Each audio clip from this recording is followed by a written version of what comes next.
Have they been proved to be safe, Mr. Coleman?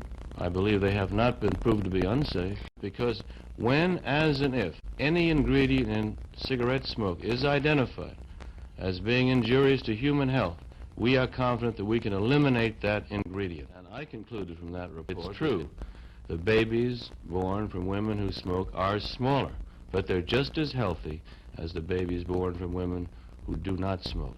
What about the higher And rate some of women would deaths? prefer having smaller babies. We only really know what we know about the history of tobacco because of the disclosure through litigation of the so-called secret documents.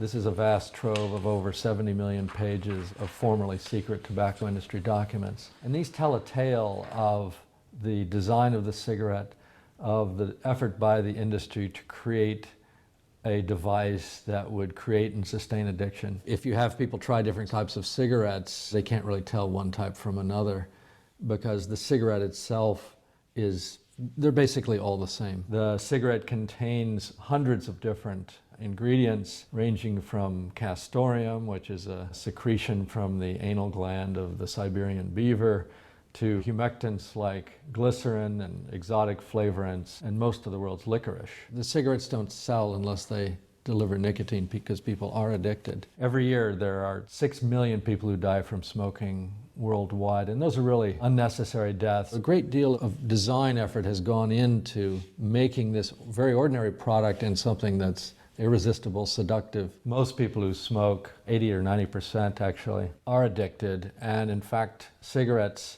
are as addictive as heroin or cocaine. You've got Santa Claus advertising cigarettes here with the idea being that you should give cigarettes as gifts. The pack of the cigarette itself has become the last bastion of tobacco advertising, a kind of micro ad, and it's one of the reasons that so many countries are starting to push for plain packaging. Imagery is everything. People want to hold these. The American shirt pocket goes right with it. The cigarette is maintained by an elaborate collaboration with academics.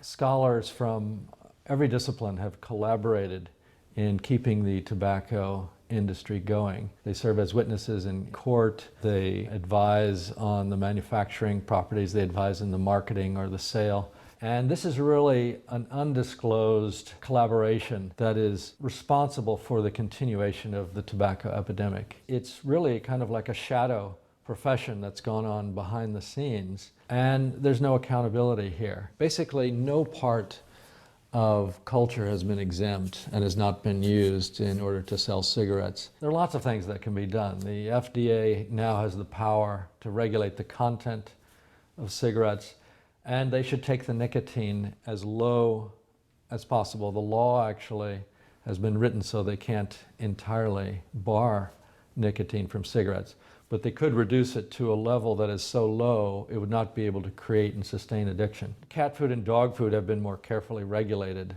than what goes into cigarettes. Part of this huge burden of death is the result of basically negligence and the industry having a free hand. Tobacco companies show you images of what life would be like if you smoke. They tell you tough, hard-working people smoke their cigarettes. That you look cool, hip, rebellious. That smoking makes you independent, beautiful, and mysterious. But the reality is that you can end up looking like this.